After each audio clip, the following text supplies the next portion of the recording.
Today is HBCU Day. First, talk about how much representation matters, and if you could hear the fans cheering for you out there. Could you hear the fans cheering?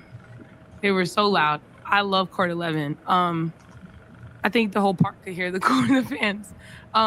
First off, yeah, I mean representation is everything.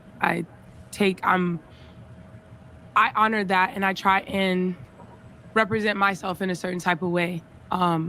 And represent for us, by the way that I carry myself, the way that I speak, the way that I act.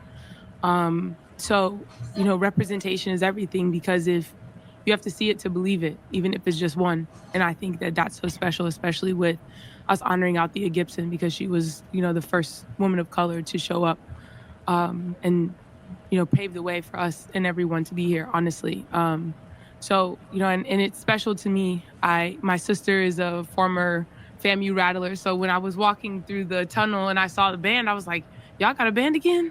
I want to hear, it was really, really cool even for that to be able to merge the worlds of, tennis and even HBCU because, it's such a rich history and rich culture. My sister, she got mad at me because I said I'm an honorary Bison, and she's a Rattler. So shout out to FAMU. I think she'll like that. But yeah, representation is everything. And I'm really, happy to have, won today. And also I'm really proud of, Sean Holcomb and the USTA for being able to kind of bring a piece of our culture and our history into tennis. Okay, just a reminder, no shooting from the stands. Okay, no video from the stands. David. Hello, Taylor. Well, first of all, congratulations on reaching the next round. Thank but you. I do have to ask you straight away about what happened at the handshake there. And also, I mean, perhaps you can talk us through that. And also, have you had any history with Jelena? I know you've played each other in singles and multiple times in doubles. Perhaps you could just talk us through it. Yeah, I mean, like you said, we've played many times before. I played her in Toronto last year in singles. We've played probably before that. Most recently in the semifinals of Wimbledon in doubles.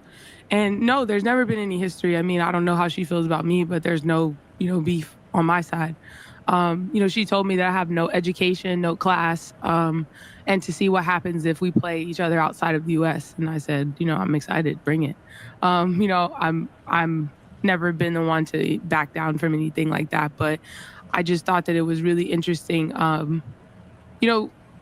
She was playing amazing in the first set and, couldn't miss. And, I had my head down and head in my strings and just tried to continue to just plug away. And that's what I kept telling myself. Just keep fighting, hopefully you'll get a break and you get an opportunity to try and implement some of your strategy. But she was kind of taking the racket out of my hands. I mean, was hitting amazing shots, serve +1 off of my returns, really playing really great tennis. And sometimes that happens. And, in my head, I was like, if this is one of those matches, because she's that type of player, it's just one of those matches. But I wasn't disappointed in the first set of anything that I was doing. I wasn't doing anything wrong. She was just playing really well. And then when the tables turned, it all of a sudden became an issue. So I chalk that up to competition. I chalk it up to, being upset and, she pulled out all the stops to try and break the momentum. And, sometimes people do that, but it is what it is.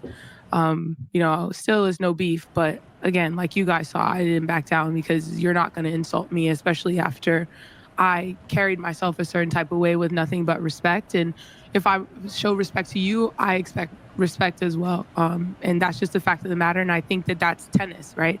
No matter what's going on, it's me versus you. But at the end of the day, we have to respect each other and respect what happens out on the court. It's competition. It was unfortunate, but, Matt. So, did you see what she posted recently? No, my phone's glitching. Excuse me? My phone is like, isn't so many messages. She claims that her complaint was that, and I'll preface this by saying what she said to you was beyond the pale. So I'm just saying what she said because I'm curious what your reaction is, not to justify what she's saying. But she said that complaining about not making an apology for at the net for when your ball hit the net, Yeah. and then also during the warm up you went right you went right to practice volleys. And those are quote unquote against the rules of tennis. Oh, wow. Yeah.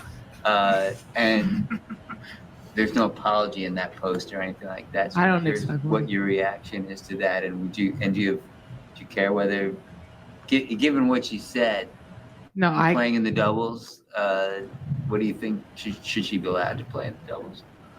yeah. I mean, it's sports. Like, I feel like people have gotten a little bit soft. I'm not gonna lie. Like, it's sports. Like, people talk trash.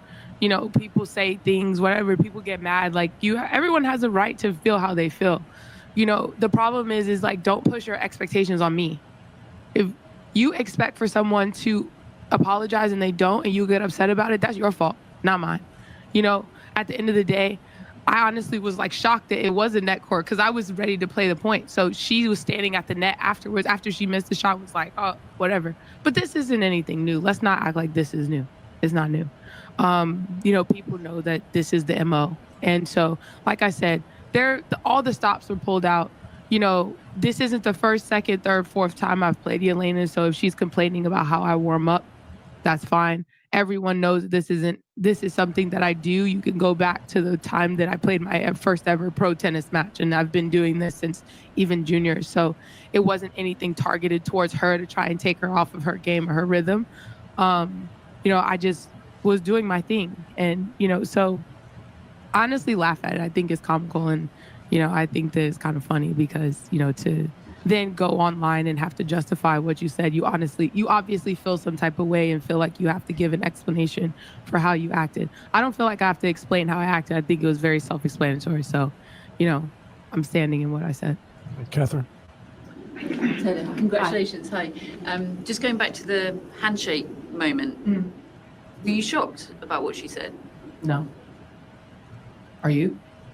Yeah. Okay.